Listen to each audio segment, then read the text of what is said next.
Stéphane Muller s'est installé sur la ferme familiale à Trobac-le-Bas en 2014. Maïté Richert, sa compagne, l'a officiellement rejoint en 2018.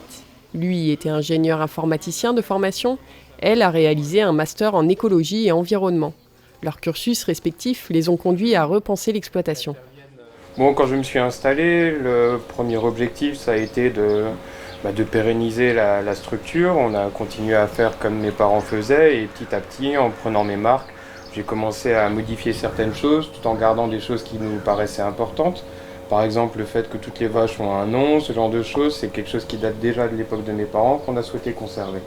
Après, on a évolué au niveau de l'alimentation des bêtes, déjà par Sodial en basculant dans une filière non OGM, mais aussi par mes propres convictions personnelles en développant l'herbe, la luzerne, ce genre de choses. Et on a basculé une alimentation qui était plutôt axée sur le maïs, à une ration qui est majoritairement herbe. Et le dernier point majeur d'évolution, ça a été au niveau des cultures. On a vraiment développé tout ce qui est non-labour pour viser un arrêt total de la charrue à moyen terme.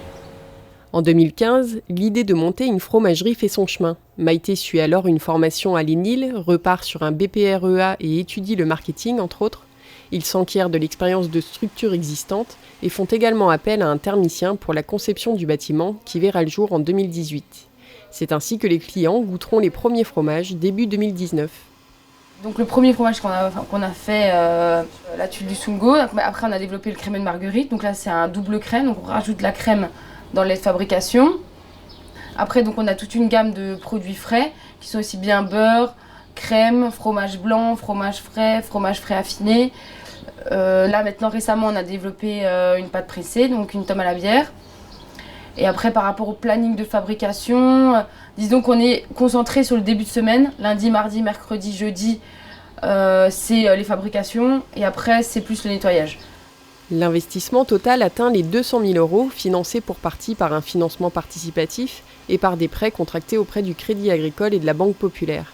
Cette deuxième année de transformation aura été fortement perturbée par le confinement-déconfinement lié à la Covid-19. Lorsque le confinement est tombé, on a eu un peu peur au début, un bon coup de stress parce qu'on a tout de suite vu forcément tous les restos qui s'arrêtaient, toutes les cantines qui s'arrêtaient, qui représentaient quand même un gros volume. Donc on a tout de suite baissé la transformation. C'est là où ce qu'on évoquait tout à l'heure, le fait de livrer du lait en laiterie nous apporte énormément de souplesse à ce niveau-là parce qu'on n'est pas obligé de transformer l'intégralité de notre production. Donc on a pas mal de marge de manœuvre à ce niveau-là. Et en fait, après cette baisse de production, on a vraiment vu une augmentation des ventes, que ce soit à la ferme ou alors dans les magasins de producteurs. Parce qu'on a aussi eu le phénomène des marchés qui s'arrêtaient. Donc on a vraiment eu une population qui s'est retournée vers les magasins de producteurs et sur la ferme.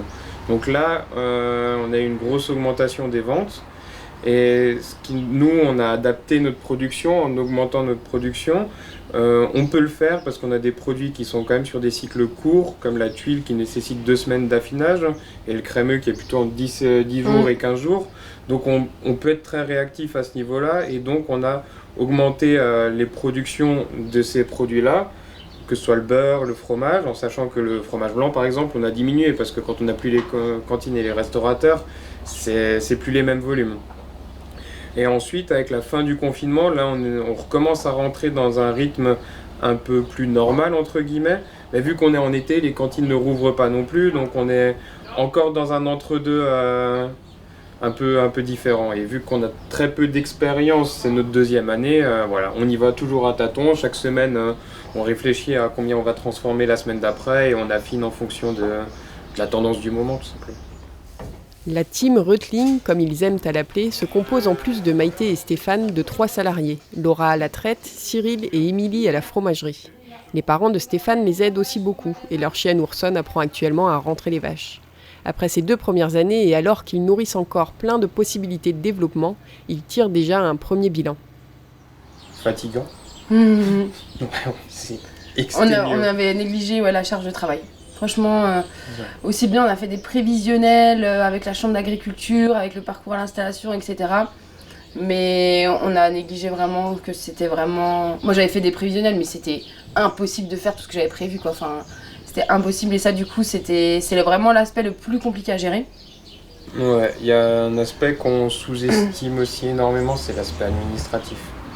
Quand on commence à rentrer dans la transformation, surtout dans la partie fromagerie, qui est quand même des produits qui sont très sensibles, on nous demande pas un cahier des charges, mais un suivi, et on a vraiment une charge administrative qui est immense, quoi. La gestion de la caisse, on dirait pas comme ça, hein, mais faire la caisse, c'est contraignant, c'est technique. C'est long. Et là-dessus, on se rend compte qu'on n'a pas vraiment eu de formation là-dessus. Et la gestion humaine aussi, la gestion parce qu'on a, comme on a dit, on a quand même 3 salariés. Donc c'est un aspect du boulot, quand t'es un peu social, que t'aimes bien les gens, tu dis ouais c'est facile.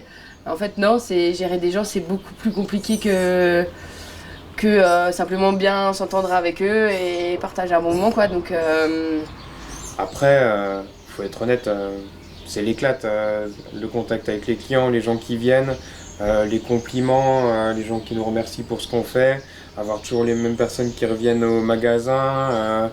Il y en a déjà un qui m'a dit ouais mais moi votre beurre c'est ça qui me fait lever le dimanche matin, quoi. T'es là, oh, mais c'est magique, quoi. Enfin, merci, et ils donnent tellement et c'est génial. Après ouais, c'est la partie vraiment comme la fabrication, voilà, voir ton fromage évoluer, etc. C'est vraiment le côté qui est vraiment chouette, quoi.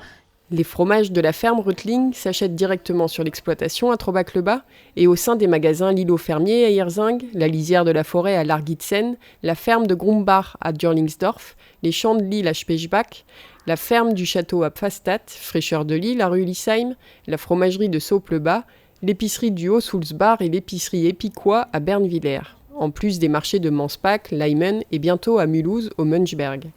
La cantine scolaire du collège d'Ilfurt et le restaurant Storkaus de Gevenaten s'approvisionnent aussi en produits laitiers et en viande.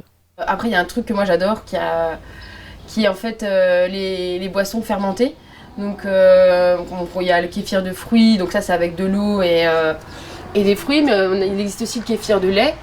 Et donc en fait, c'est avec du lait écrémé, du babeur, donc déjà des coproduits entre guillemets qu'on a sur la ferme. Et en fait, du coup, ça serait.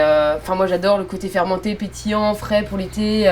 Il y a vraiment, c'est vraiment des choses qu'on a envie de développer par la suite. Mais après, c'est toujours pareil, il faut prendre le temps de faire des essais, goûter, se tromper, recommencer. Les aventures et tests de la ferme du Reutling sont à suivre sur leur page Facebook.